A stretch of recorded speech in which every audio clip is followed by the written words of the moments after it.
So Coinbase started tracking that, but the like cointracking.info is the one I use.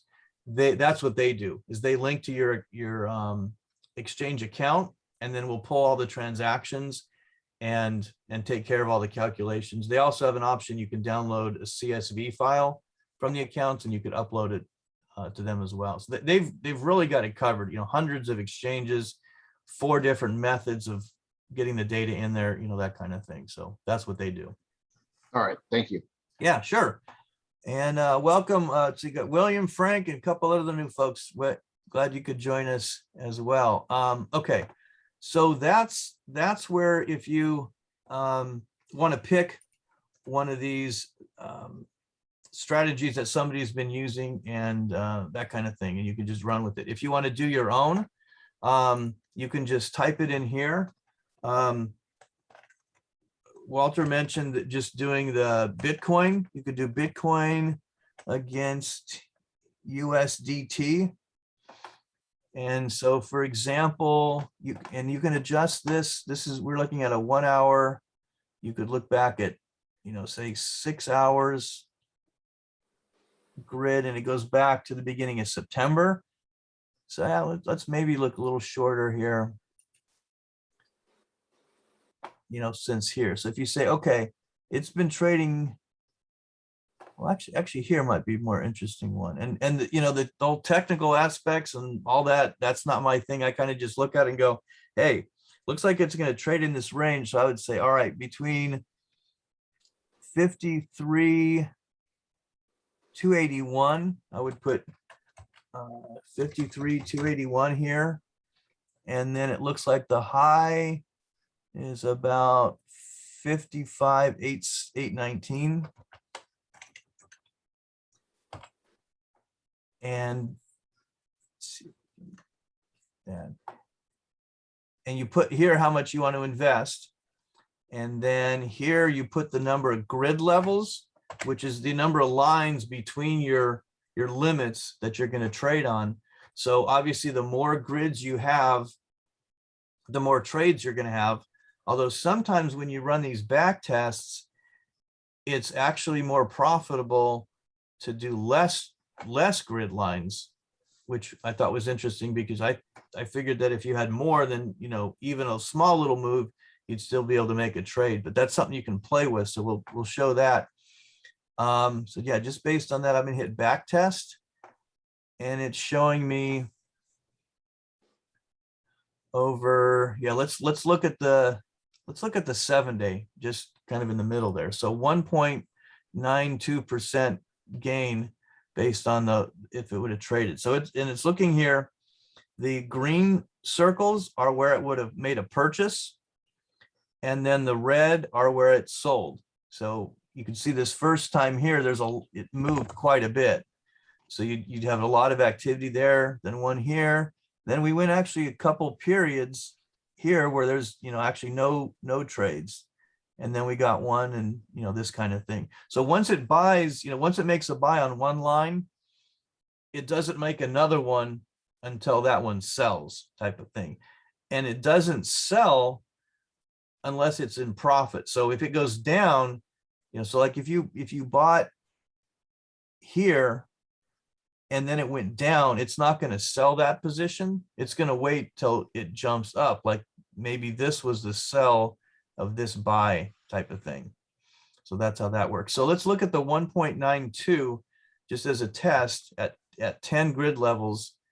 And then let me change that to 20 and see what we get for testing a 7-day result there. So actually, yeah, we actually made less at 7 days at 1.5 than we did if we were using the 10 grids. So you could go in and just kind of, play with those numbers to, see how what would be the most effective. Now, is it maybe, sorry, it's doing a little better because you're letting it run? Like, I don't know if the grid lines, like your gaps are smaller, so it's allowed to kind of end a little bit. Yeah. So the bigger gaps there are, more profit per. Now, yeah, and somebody mentioned that the transaction fees Yeah, now fortunately the fees are a percentage, but yeah, on the smaller trades, yeah. No, it's a numbers thing. So definitely. Yeah, good to see you, Scott. Hopefully you're doing well up in the Northeast there or Northwest. Okay. So, overall, Bitcoin may not be the best one. There's not as much volatility as some other coins. Let's just pick, let's pick this. Actually, let's pick, go back to the month. One that's done, oh, that same one is done really well for the month too. So if we, let's back test that. So it's at 90 is crazy. So let's look at that and see what we get. Okay, so 9% there with 90 grid lines. And obviously there's just, there's trading all over the place. Let's put that in half and see what we get with half the grid lines. Yeah, so there we're going up a little bit. At we went from 9 to 12 with half the number of grid lines. Let's go half again. And yeah, about the same with that one. Okay. All right. So yeah, I just wanted to kind of show you this with Bitsgap because visually it's, you can see, okay, I set the, the high range, the low range, that kind of thing. So you can go on and use this service. They give you like a free, like a 2-week trial with up to two bots running. And then their basic service is like $19 a month or $24 a month for 2 bots and a certain amount of volume. I don't know, it's like $25,000 or something, but it's amazing how quick you go through the volume when you're, doing that many trades. But they've got different service levels, that kind of thing. So this is nice for that if you are interested. They also have some other trading, not just the bots, but this would be like we talked about the limit trading and that kind of thing. You can actually do what they call like a smart trade, where buy it at $10, then if it goes up to $12, sell 50% of your position, and then if it goes to $14, sell another 25%, and then if it goes to $16, sell the last 25%, or that kind of thing. So you can set up these smart trades ahead of time and basically do all these things that you'd normally do if you were sitting there watching the market all the time, but most of us don't have time to do. So that's what these are good for. Let me show you any questions there real quick, or any clarifications? Yeah, are those bots, do they come already equipped with codes? What do you mean by codes? Like the coding for the bots? Yeah, it's all you do is you would pick, like we did a high range and a low range or whatever, and then I reached my free limit. Normally there would be a button here that would say start or something, and then you just hit click start and it would go. So you're not doing any coding, you're not doing any programming, anything like that. It just goes. And then Bitsgap talks to your exchange to do the buy and exchange, the buy and the sells through an API. So you just have to get an API key from your exchange, plug it into here, and then away you go. So there's no technical experience required. Okay, and then now these bots, is there a little history behind these bots as far as like, do they tell you what trend they're using or oscillators? There's probably more information on the classic bot versus the S bot, which is their smarter one or whatever, but I haven't looked into that. Okay. That much. Yeah. So I don't have any more info there for you. Thank you. Okay. Yeah, no problem.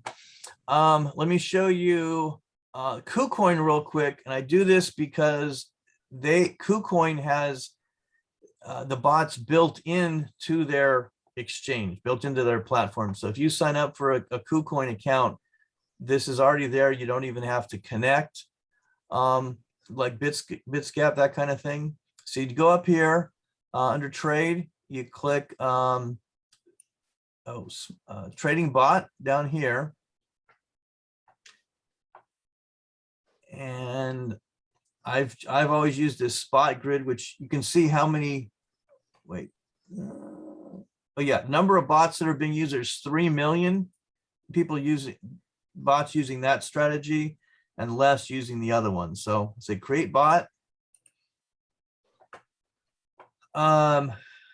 You see, we'll customize. So we'll pick our coin. Well, let's just go with the Bitcoin because it's there. So you put in your price range. So you'd say 54 500, 55 300, and the number of orders that you're going to put in. This is equivalent of the grids kind of thing. So you put in 2, and so the interval is going to be $400 apart. Obviously, this is a huge range.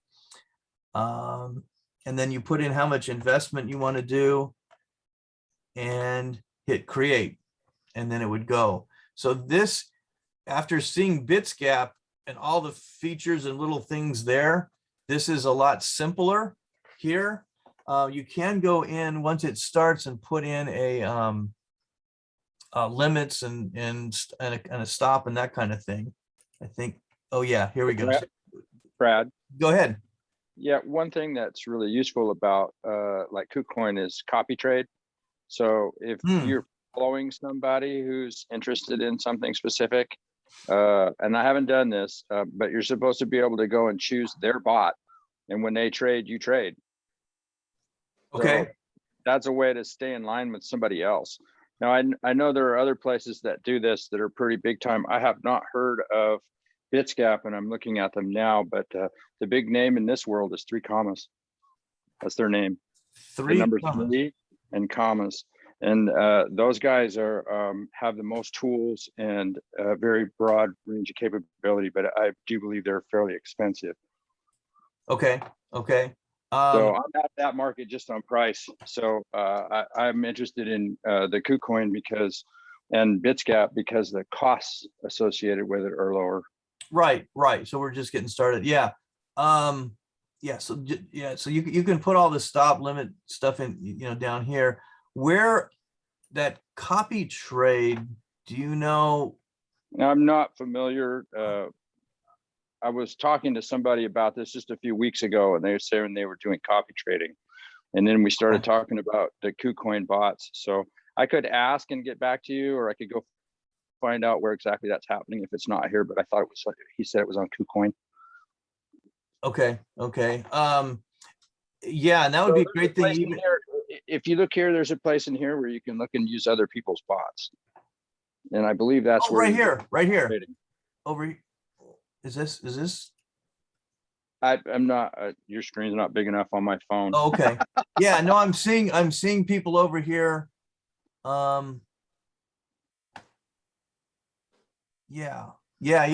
Oh, yeah, that's there it is. Use same parameters to create your order. right. So you right. can go find somebody that you have confidence in, or that you know, or that you've heard about that's doing well, and you can basically create your bot just like their bot.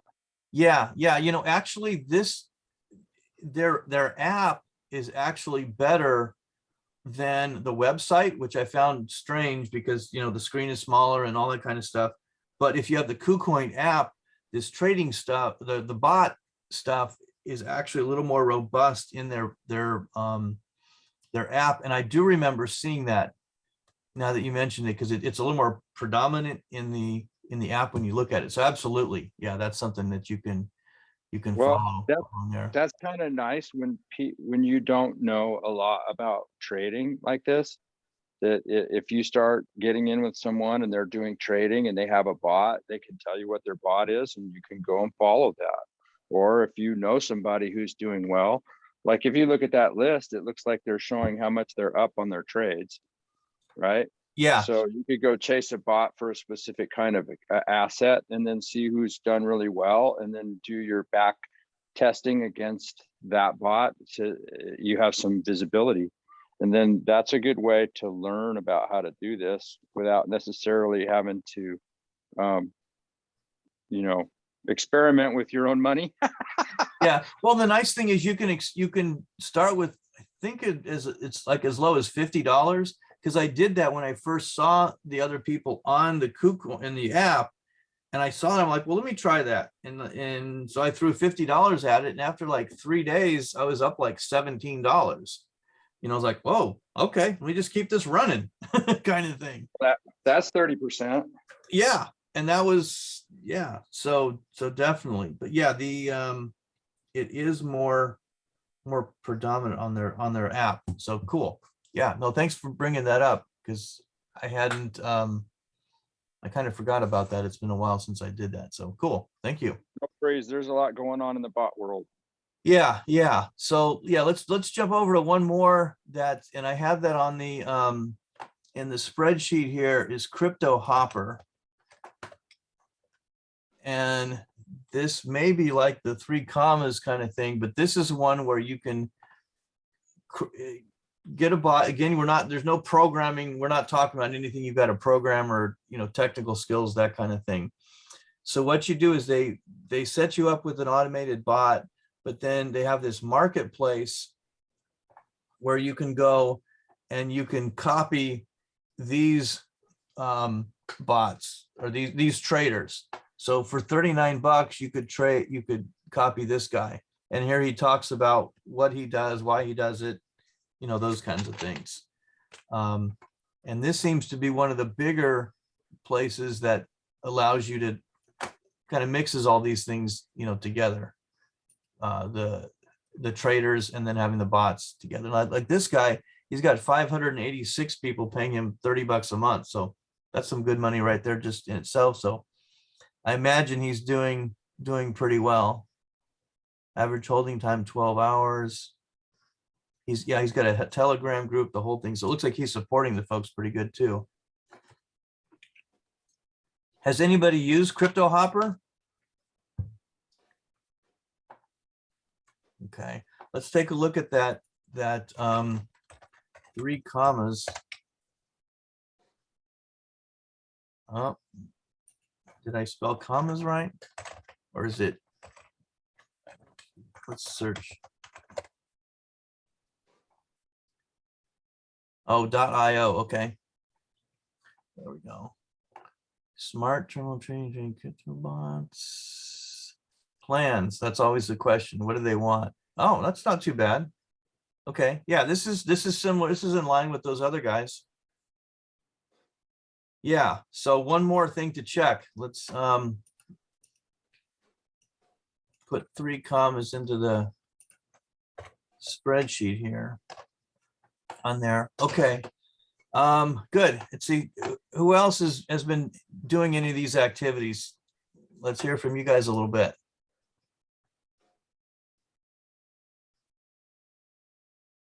Yeah, let's see. Yeah, Carlos, that interesting comment about the Kucoin. You want to jump in and share on that? I've heard and seen conflicting rules regarding Kucoin. But what have you heard as far as? Okay, so I live in the US and I have an account with Kucoin, but I do not do any KYC and I do not do any fiat on or off ramping there. So I'm free to use it all I want. I have an account. They don't care who I am. And I transfer on and off platforms strictly with crypto.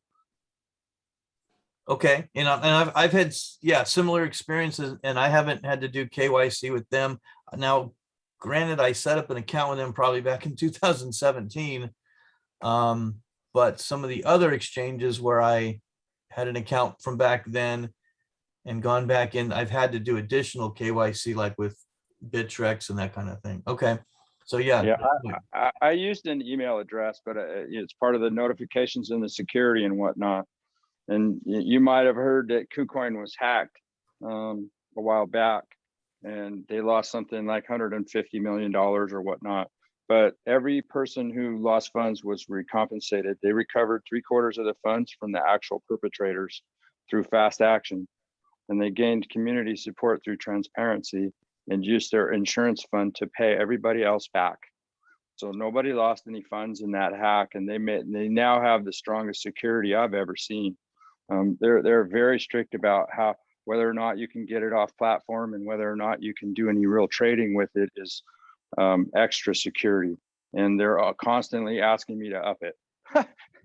Oh, wow. Okay. Yeah, I know they have the trading password thing, and even to withdraw, you're like, yeah, it gets to be nuts, but it's good, because it's, one more layer against the hackers and that kind of thing. So Well, you might have seen recently that Coinbase has had quite a few people hijacked, something on the order of 6,000 people. Now they have 100 million customers or something like that, but 6,000 people who had trouble because they were social engineered out of their password information. But you could social engineer me out of my password information on Kucoin, and you still can't move the funds because you still need that extra password and you still need this extra authentication. So, they come to your phone and they say, enter this code. And then they come to them and say, you sure you want to trade? Here, enter your trading code, and Right. so they're making it harder to gather that information. And as far as I know, nobody's been hacked there since they implemented their extra security.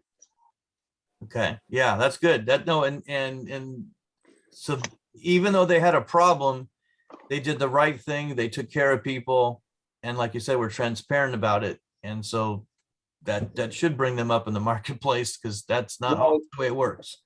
It matters to me because I've done development work, and when you make things new, sometimes you make a mistake and you have to fix it. And they've had the mistake and they've had to fix it. Others will not have had this painful lesson, and how they're going to handle it now. They're going to come out with it. They're going to tell you what's really happening, and they're going to do their best to take care of you. So what better business would you want to work with? I mean, personally. Yeah, exactly. Yeah. And how they've done it, and we can expect them, and they probably would and should do that in the next time. So that's a good point. And they're going to stiffen up all of their measures, and they're going to play by the best rules that they can, because they've already known what it is to not be successful. Good. Yeah. Thanks for bringing that up. I got somebody shot me a message. They're asking about bots. The bots are simply software tools that do the trading for us. And so we kind of set those up with parameters and then let them go and hopefully, profit. Obviously if they're not profit, then we'll turn them off kind of thing. And KYC stands for Know Your Customer. That's been a bigger and bigger thing with the crypto exchanges. When they started out, 3, 4, or 5 years ago, they didn't have to do much of that, if anything. But as they're dealing with US funds, dollars transferred in through a debit card or linking to a bank account, that kind of thing, then they're coming under, I guess, more rules and regulations. So we have to give them our driver's license, our social security number, take a picture of our driver's license while we're holding it next to our face, sometimes with a sign, this kind of thing. So there's been those challenges and hoops that we've had to jump through to work with certain exchanges that deal with the fiat funds. Yeah, good. Okay. All right. Yeah, let's hear from you guys. I'm still trying to get to everyone where I can see them all at once, but not quite there yet. Yeah, so what are you guys doing? I know we've got some experienced traders here. Jared, are you doing much on the trading front? Yeah, how you guys doing? Sorry, I came in a little bit late. No worries. I see you have Bitsgap already on there. I mean, that's my go-to for bots. And in my experience, depending on how speculative you want to be, and if you have inside information on some tokens or some coins, of course, you can make some big bucks. But if you're just running with the normal market, yeah, Bitsgap has Binance futures bots. And it's a combo bot of dollar cost averaging along with futures. So you can leverage up to 10 times on it. I mean, I'm looking at a Cardano bot that I've had going for, let me see, 8 days.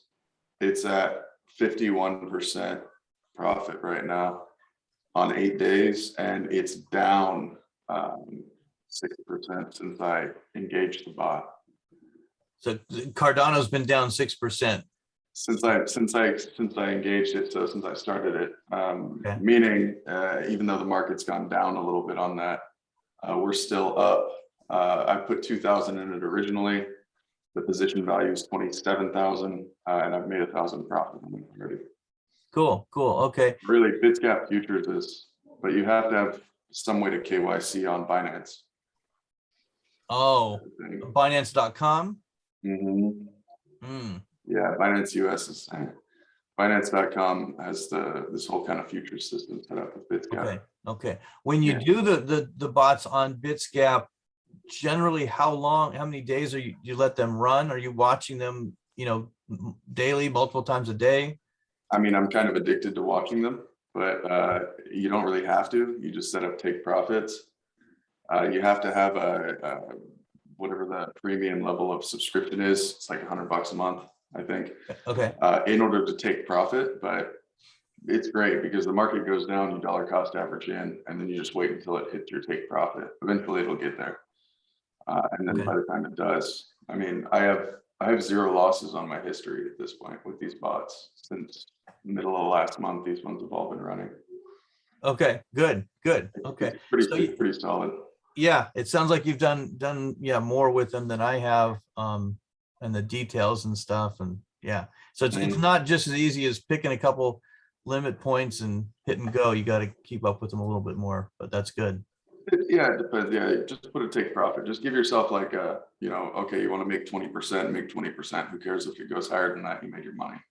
Right. You got to be willing to exit, even though there might be a little more profit in the future, speculatively. But Yeah, and then maybe you start again at that level or that kind of thing, but at least you're taking the profit. so something better. exactly. I just wait till I wake up in the morning and I'm a little bit disappointed with the market, and man, everything's kind of down today. Oh, it's a good day to start a bunch of bots. There you go. Okay. Gonna come back up. Good. Okay. Pretty much where it's at. Thank Don't have you. much experience with the others you have on here. Crypto Hopper, 3 commas. I messed around with 3 commas a little bit, but it was less satisfactory than BitsGap. Kucoin, you have to watch out. They have a lot of pump and dumps on there. Okay. So there's a lot you'll see, like if you have any emails or ads or anything like that that kind of come to you and say this coin is great, this coin is great. Usually there's these huge networks of pump and dumps. That I joined them on Telegram just to make sure that I'm not getting caught in one. Right. Better to know your enemy. Yeah. Yeah, exactly. So Okay. Good deal. Okay. Well, yeah, and feel free to add anything else to that spreadsheet there. Any more about those futures and the stuff on Binance would be great there.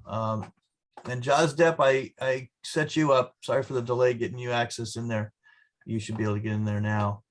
Okay. Yeah, thanks. All right. Who else is out there trading? Let's see. Where we got?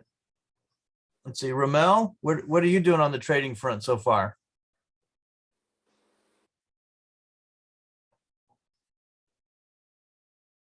All right. Yeah. Hi there. Sorry. I'm trying to find that mute button. Anyway, I'm a newbie actually. I just started to get the interest here on cryptocurrency and the whole thing. But I saw this one in Meetup and decided to join in. Pretty interesting discussion. Adds up more to the vocabulary, the jargons and stuff. And basically, I'm just a new person on this field. I'm just listening and trying to get some advices going on.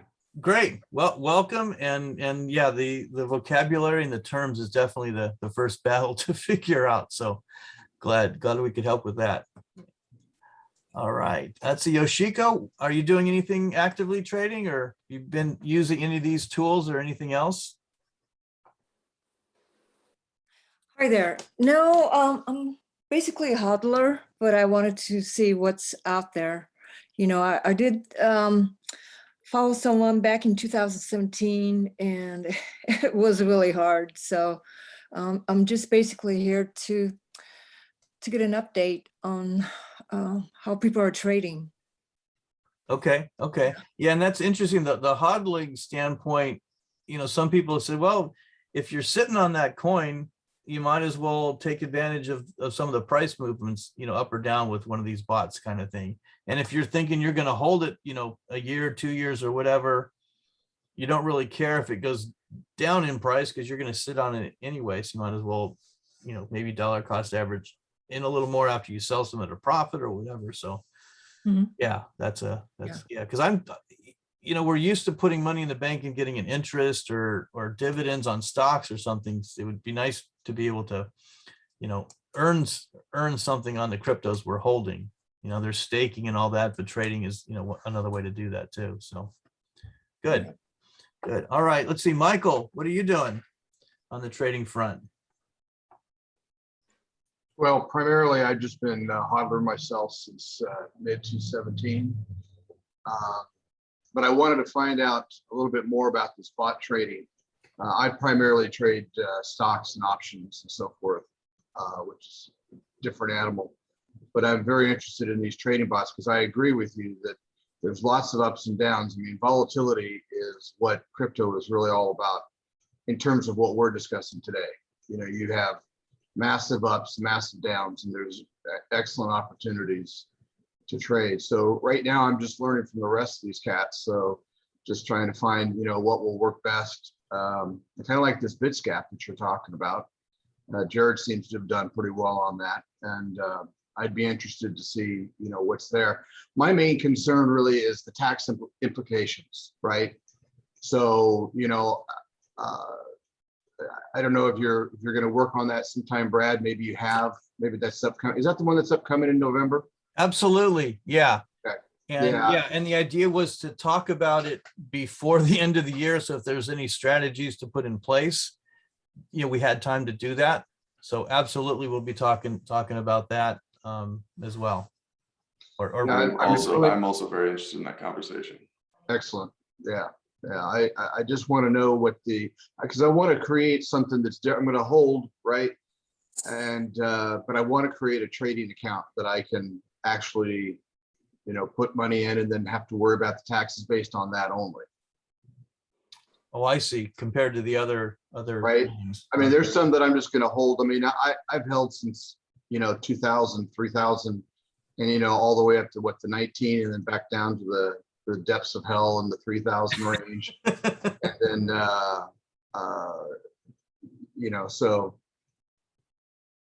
so anyhow, that's a different thing. I keep my things kind of separate like that. Okay. Right. Yeah. Great to be organized for sure. For sure. Yeah. Yeah. But The nice thing with the cointracking.info is that you can throw all kinds of exchanges and accounts and wallet addresses at it. I'm not sure if they've got something where it would make sense that you could kind of divide, like only give me a report on this account or this exchange type of thing. So I would definitely look at it. You can do, quite a bit even with a free account or just kind of playing around with it. But yeah, we'll definitely cover that more next month. Excellent. For sure. Excellent. Okay. Can you put that coin tracking on this document? Oh, yeah. And I'll show you here to you real quick. Just so you see what it looks like. And so I started using it back in 17, and it's like, yeah, I mean, it's nuts. So yeah, definitely.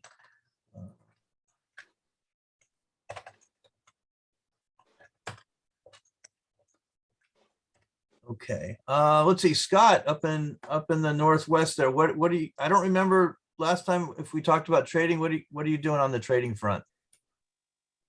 I don't do a lot of trading per se. I'm more accumulating. Okay. But I'm interested in trading some of the assets that I have. Starbucks, Dunkin' Donuts, or anywhere else. Hold on. I'm gonna mute somebody. There, Dunkin' Donuts, we got somebody in East Coast. Yeah, we don't have them too much out here. Yeah, go ahead, Scott. You better share those donuts. Yeah, no, I was just saying primarily accumulating. I'm not, haven't been doing any active trading. I work full time, so I'm not really around to be sitting on the market. And bots are one way that I could take advantage of the movement, and volatility is how you make money. So whether it's stock or whether it's crypto, if it doesn't move, you're not doing anything. And so I'm interested in learning more about those, and definitely want to play with it. But until you have a reasonable amount to put at it, you're just throwing at it. If you trade with a bot somewhere and you're not paying attention, you could spend an awful lot in fees to trade in and out and not make a lot of money. I've watched a few people do that already, so I'd like to know more before I, put a few $100s in to see if it'll grow. Yeah, Yeah, Yeah. if you'll allow me, on Bitsgap, when you start a bot, you can back test that bot, and it allows you to put in your trading fees into the back tester. Okay. So you can go to whatever exchange you're on, and there's ways to lower them on Binance. If you hold Binance coin, then your trading fees go down, I think, by 25%. Yeah, so I think that's a challenge for me because I'm in the US and I can't get a Binance account because I'm in a state that doesn't allow Binance.us. So I'm out in the Binance world. Well, I mean, we're in America, there's plenty of people around, right? So, I mean, I have my sister-in-law, my wife are international. But if you have anybody that has a passport, partner with them, give them 10% of your proceeds. And have them KYC. If you're worried about accessing the actual URL, then there's VPNs, right? Yeah, I've been trying not to go that route, just because I don't want to get too far under the radar and then have to come out with where I'm coming up with the funds, right? Because it's essentially I'm going to be doing trading for things that may or may not be easy to get in the US. I mean, the assets that I want that would be available on Binance aren't necessarily available everywhere else. Well, so Binance US, I think, has 60 or 70 assets, something like that. Binance Global has 3,000 at this point. But pretty much everything that's on Binance US is on Binance Global, but not the other way around. Is that what you're saying? Yeah. So I wouldn't, even at Binance US, I wouldn't have access to all the full Binance, right? Yeah, well, they're two different companies. So Binance US is the US arm. They split off a few years ago from Binance Global because the regulatory environment in the US is pretty intense. Right. I mean, like I said, I have somebody that I use for KYC, and so that it opens up all the other platforms. Right. It's pretty tough just staying within the US to make a good profit. But I think I'm going to stick with what's here and available. I think there's still ways to make money there. Just have to be more cautious in how I approach it, I think. A couple of people mentioned hodling. There are some really good ways to make money on hodling and still hold on to your assets. So a couple of them, one are taking out loans against the crypto.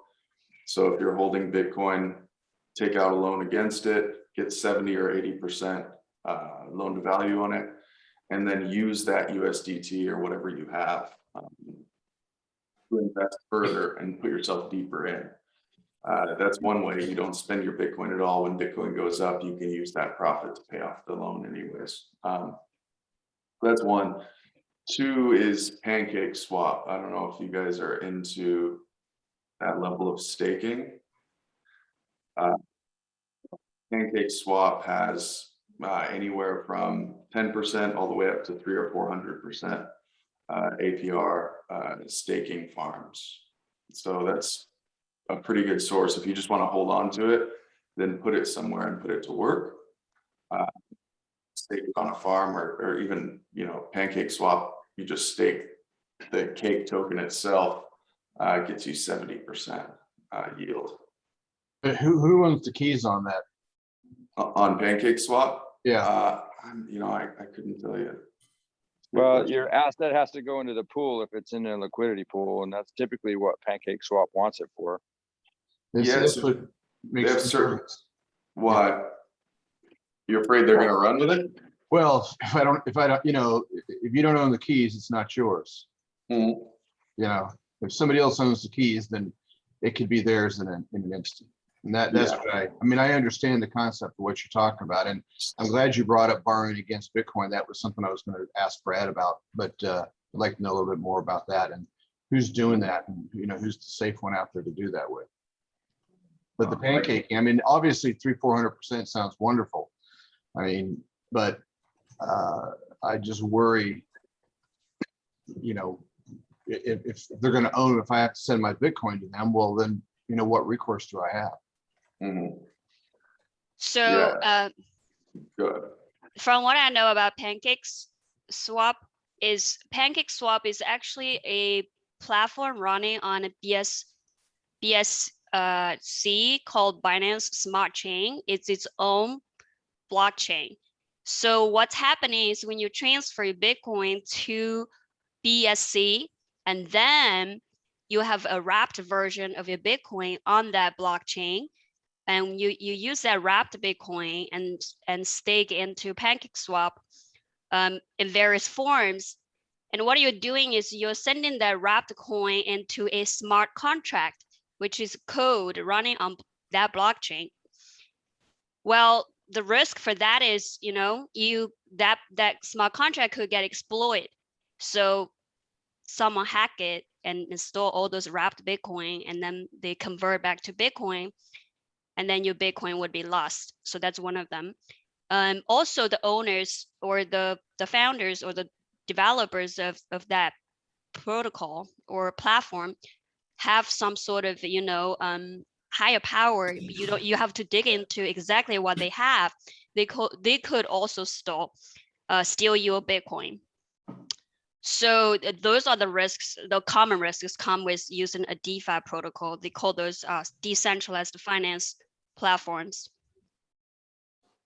So Pancake Swap technically is a multiple farm contracts, right? Like their farms are all smart contracts on different platforms that are liquidity, their provision of liquidity across different assets, tokens. Yes. So they are, I mean, each pool probably has its own contract, but they are all on, Binance Smart Chain. So it's that blockchain. Right. But my point is that there's still liquidity pool smart contracts. So you are transferring your keys to your asset to a smart contract, which holds the keys for the liquidity pool. And then when you get back out of it, they give it back to you. So if the liquidity pool is sacked, then that's how you lose an asset. So you wouldn't be holding it. It's not in wallet staking. No.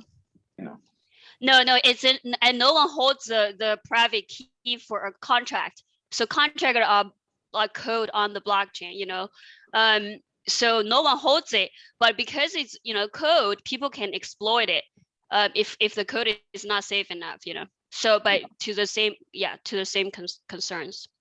And by the same token, there has to be some master way to disable or empty the contract for Pancake Swap if they're going to empty the pool. If that, if it gets delisted or whatever, then the assets have to be returned, and they have to have a way to do that too. It's a little bit different than a broader smart contract where you're going complete DEX with nobody in between. But there are ways for them to delist things, so they have to have more control than they're showing their hand for. Yeah, so they can unwind the contracts. When they unwind the contracts, it automatically returns to the whence it came. They can't recode a new address in there.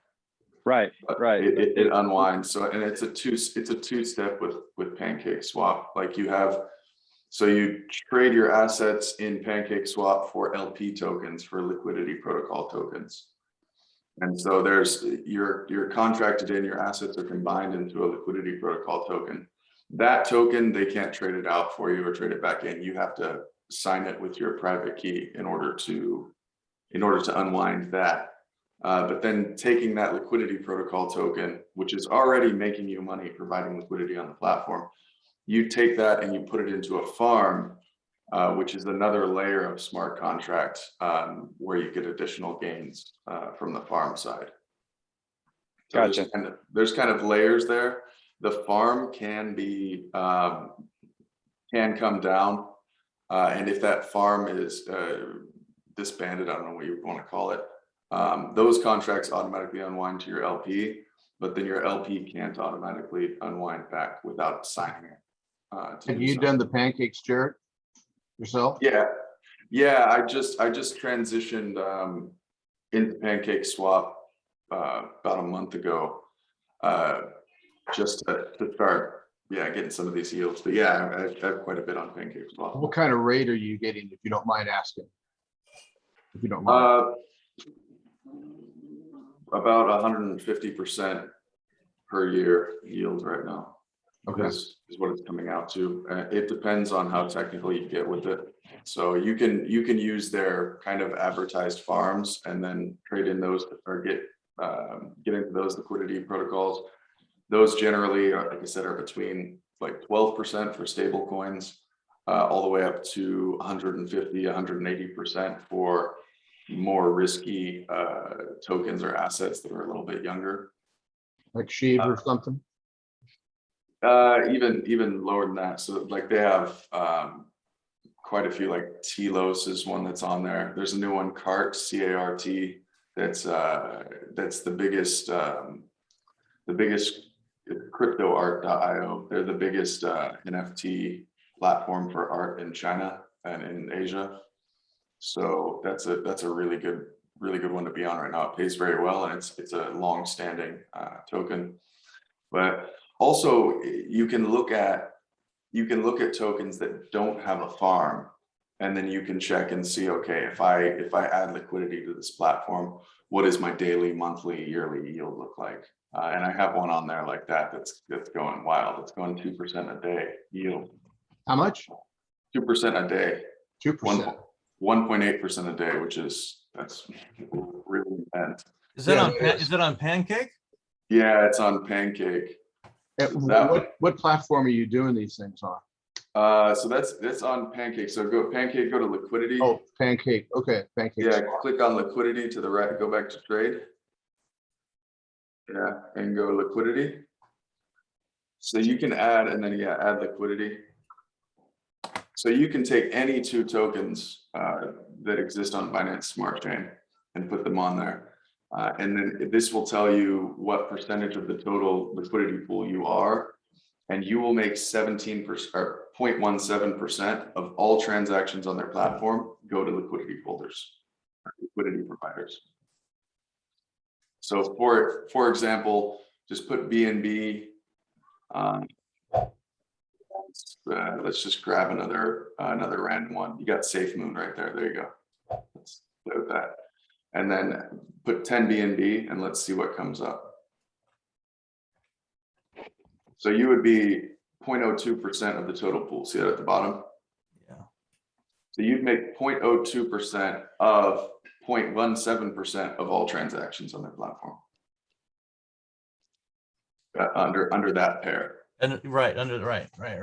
Yeah, so you can see, go to CoinMarketCap and go to SafeMoon, and let's see what the 24-hour volume is.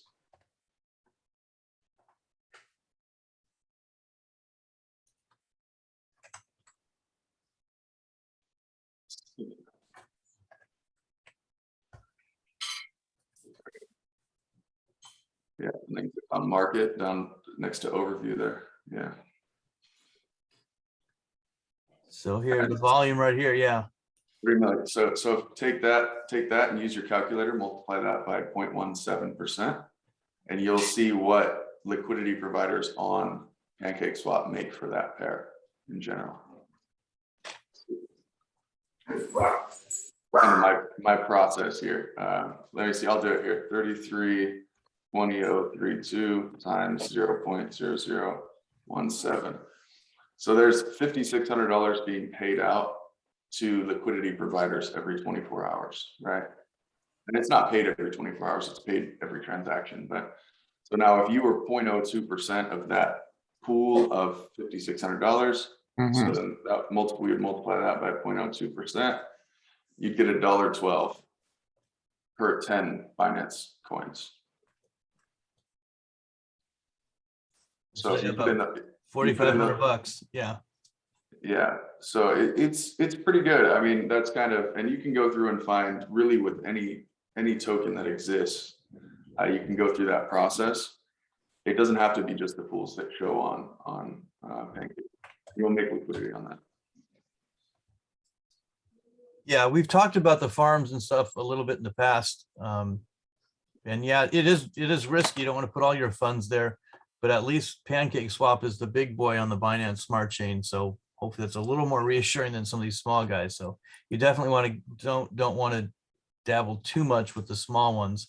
I did put up this coin swap .space in the CSS coin. I got involved when it first came out, and the APR was like 700% when it came out back in the end of April, and it's gradually decreased, but you can for sure make 1-2% a day on some of these. Unfortunately, they go down gradually over time as more people catch on, put their funds in there, so each person's share gets a little bit smaller. This is coinswap.space. Check that out. Yeah, and they have the CSS coin is there, so I figured because I jumped into these two farms figuring this was the place where you had to come to get the CSS coin, so there should be pretty good volume. Good.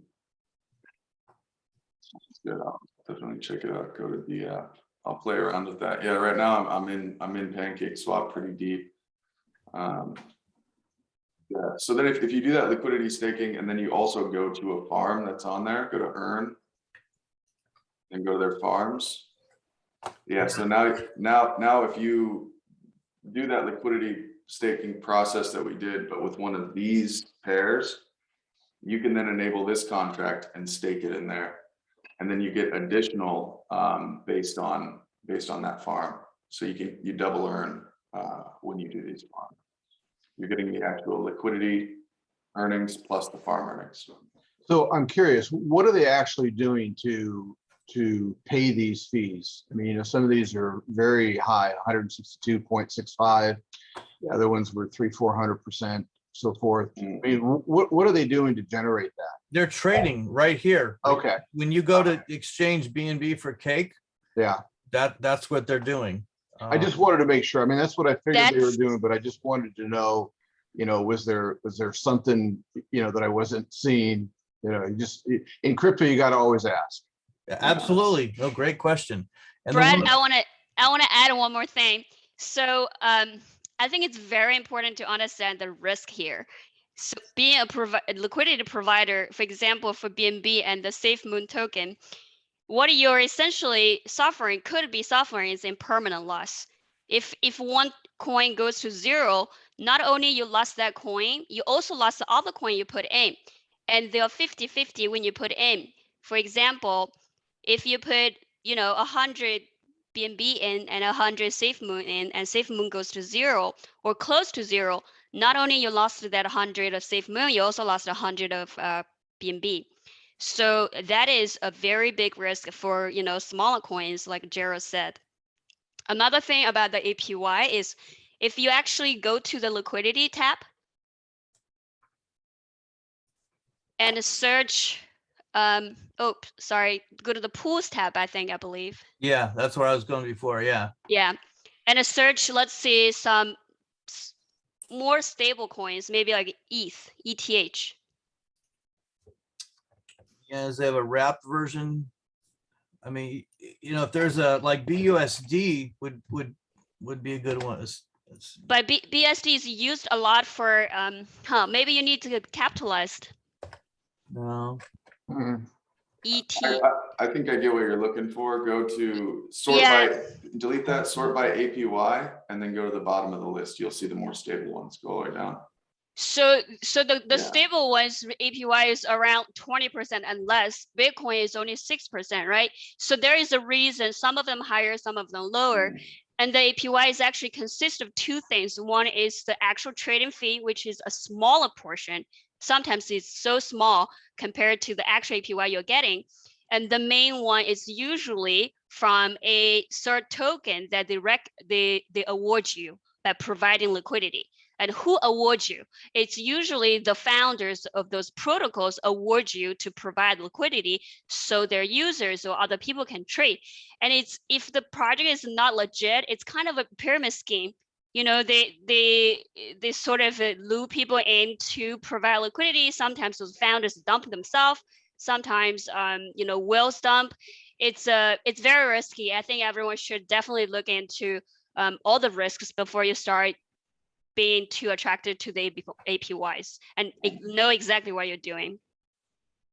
Yeah, and the difference between the APY and the APR. So like I'm in this auto cake one that automatically restakes the cake earnings, you know, as I earn them each day. So I like that because I don't have to mess with it. I can just, you know, put it in and run. But yeah, there's definitely the risks with these DeFi platforms and exchanges for sure. Yeah, there are lower risk options. I think go scroll up and go over to farms. You're on pools right now. There you go. And then now sort by APY and go to the bottom. See, that's what I was looking for. Yeah, go down. And even that say core generally are pretty good too. But Here's a BSD. keep going down. You'll get down to stable coins. There's Cake and BUSD was there.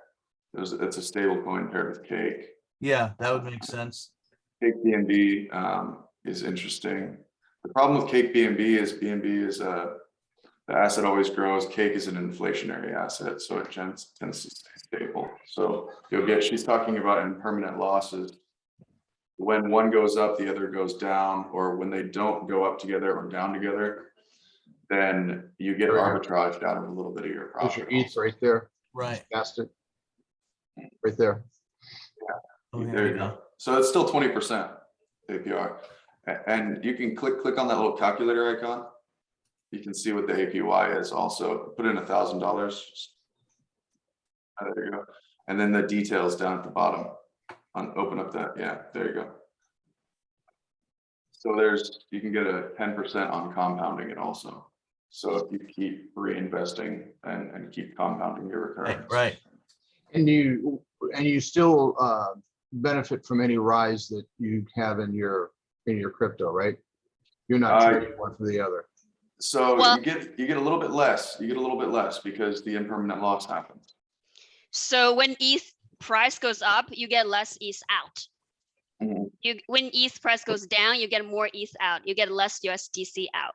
So for example, if you enter this pool with $3,000 price on ETH, and you know, and if the price when you exit this pool, your ETH price is not 3,000, you will suffer loss. Yeah, so it's trying to balance a 50-50. It's trying to have half of one token, half of the other. So if ETH value goes up, it's going to sell a little bit of your Ethereum to get more of the other asset to balance out your pool. Oh, And so okay. you have these kind of transactions that'll go back and forth between the two. Yeah, as long as both tokens kind of go up together, it's the most optimal. But definitely if you're in if this price spikes like crazy, you would have made more by just holding Ethereum. Okay, there you go. Those are the words I was looking for. Mhm. That's what I wanted to hear, Yeah. But I think especially the going best- into this fourth quarter. You The know, best trading comes from passive income, as far as I understand. So I try to even, hedge against crazy market spikes up or down. And I think liquidity pools are a pretty good way to do that. So it sounds like farming is less risky. It's a different risk. Yeah. It's a different risk. Yeah. It's you gotta know. So if you're going with a smaller cap coin, you really need to know what you're doing. If you're going for a higher cap coin, I believe it's less risky, but everybody has their own outlook. Hey, Jared, if I may ask, you had mentioned earlier, and like I said, I was thinking about asking Brad about this, and that is borrowing against your Bitcoin. Who is it that is providing that service these days? And what percentage do they allow you to how much do they allow you to borrow against? I mean, if you got a full coin, what are you able to borrow? I imagine it's similar to like borrowing against your house, for example. I don't own a house. I'm an avid renter, but I do understand a little bit how it works. But so to borrow against Bitcoin, I use Binance. Binance has really good rates. As long as you borrow their stable coin, BUSD, against your asset, then you can get 70 or 80% loan to value on your Bitcoin. So if you have $1,000 worth of Bitcoin, you might get $700 or $800 worth of BUSD. And then the interest rate is extremely low on BUSD if you're doing it that way. About how much? I think it's 0.0004% a day. You're kidding. It's not even a 0.1%. No, That's per day. Per day. That's per day. Oh, okay. Thank you. But then you weigh that against what you're investing that Right. borrowed income against, and then how the market's performing, because then if the market performs well, yeah, you win on your investments and you win on the Bitcoin itself also. Like I said, I've had plenty of times where my loans pay themselves off just Absolutely. based on, if it's a good day for Bitcoin, then I'll go ahead and use some of that Bitcoin to pay off some of that loan, and then it progressively shrinks. Yes, excellent. Thank you for the information. But there are plenty of other platforms out there. It's pretty safe to do as long as the platform itself is vetted. I find it pretty comfortable, actually, the process of borrowing against it. But there are a lot of other platforms. It's not just Binance that does it. Right, but I mean, obviously Binance is known by everybody in the crypto world, basically. Yeah. So, Yes. Again, Brad, you may have a thought on this. Are there any tax implications on that? Because that's one of the things that I worry about the most, and we had discussed this briefly earlier, and that is, what are my tax implications going to be? Because at some point in time, I'm going to want some of this, and maybe I'm going to want some of it in fiat, or at least use to pay off something like my house, for example. And I need to know that if I'm borrowing against it, are there any tax implications that you know of? Yeah, again, not financial advice because I'm not a CPA. No, I'm not. I'm just wondering if anybody has any basic knowledge on that, or they inherit anything, or they're, The loaning is not a taxable event from what I understand, but the trading that you do with the borrowed funds, that's where the tax implication would come into play. But So if you're not selling your original Bitcoin, that would be where your biggest hit potentially would be. So that's what you're avoiding by borrowing against it. Right, and that's your main reason for really borrowing against it. And so, because I mean, I'm in it like 4,000, 3,000 Bitcoin, so Perfect. So where I'm at now is, quite a taxable event, and I don't want that. So what Jared was saying is that his Bitcoin goes up. Let's say Bitcoin goes up 10,000, and you're going to use 2,000 or 3,000 of that to pay that off. When you sell that $3,000 would be a taxable event, correct? Right. Right. Well, I mean, As far as I understand, yes. Seemingly. Okay. All right. Good. I just want to make sure that I'm clear on that. So in paying that back, that's when you create a taxable event, but you've also gained $7,000 on it. So, it's kind of a wash. You're not gonna, I see where the risk reward ratio is in your favor. And you can hodl. That's the thing. I mean, you don't miss out on anything in the process. There's also, if anybody else is interested in hodling, so there's a company I've been working with for some time, Go Mining. So I'm originally a Bitcoin miner, right? And then I just kind of use all of my revenues from mining in trading. So I have a revenue stream that's going, and then I take that and invest that. So the companies that I work with on the mining side, one of them is Go Mining. I have some equipment hosted with them. They contacted me for an OTC contract on their token, GMT, the Go Mining token. And I looked into it, and what these guys are doing, they've taken all of their mining equipment and they've tokenized it, and they've said, okay, each token represents a fraction of of a unit of processing capacity, a terahash. And as long as you hold that token, we'll pay you the revenues from our mining into your wallet. So you hold GMT, you essentially hold miners that are processing on the Bitcoin network, and then whatever earnings those miners make, 80% of them gets paid back to the token holders. So for one of my companies, it's been a really comfortable holding strategy versus just taking the earnings from that company and, you know, playing with them on the market or investing them in liquidity protocols. I use it to compound my returns by buying additional equipment through a token. And then it still continues then to pay out Bitcoin. So it kind of gives you an exponential curve on your revenues. So if anybody's interested in this Go mining token, I still do hold an OTC contract. So I can buy into that token at a 10% discount. There's some requirement to hold it for a certain period of time, but that doesn't really matter if you're hodling anyways, right? So I find if you're hodling, there's 3 levels. There's trading, there's hodling, and then there's mining. And that's the real hodl, because you're converting your assets into physical assets that are producing that Bitcoin. Right. Hey guys, just a heads up, I gotta jump off here at the bottom of the hour to end the meeting. But is there something you could give us I can put in the spreadsheet for the GNT token, or is that the best place to start? And Brad, could we also make sure that people are giving us their name and addresses, adding it to our list? So if people want to contact each other, we could, our master list of all the people. I don't know, I just thought I'd throw that out because we've had some good discussions here. I appreciate that. And I think what I might do is actually add a form that will add that, because it's a little cumbersome just to be able to add the info. So look for that, and I'll send an email and put a link on our meetup group homepage, and then include that in an email. But yeah, we started that a few months ago, just some contact. If you're interested in other people contacting you, you can put your info there, and then anybody can look at that to look each other up. We can also contact each other through Meetup and the messaging feature there. So that's an option. Oh, okay. Because I'd like to reach out to you, Brad, and you, Jared, after, we're off here, because I have some other questions, and I've been looking for local folks that I can Bitcoin with, or,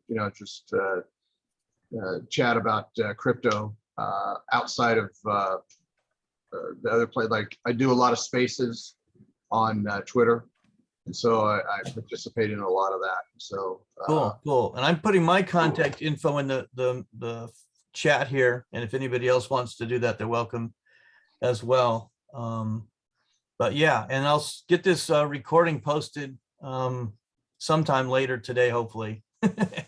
And then it'll be up there in the comments for today's meeting on that page. Thank you, Brad. Thank you. All right, Yes, guys. thank you, Thanks. Brad. Good to see some new faces and the old faces as well. So look forward to seeing you guys Yeah. Meet everybody. in the future. Sounds good. Welcome. Thank you. Yes, and thank you, Bye. everybody, for the information. I really do appreciate that. It's been very useful here. Perfect. Looking forward to the next one. Thanks, Brad. Thanks, everybody. Good to meet you. Bye. Thanks, Thank you. guys. Thank you. Take care. Bye, guys. Oh, my. Bye.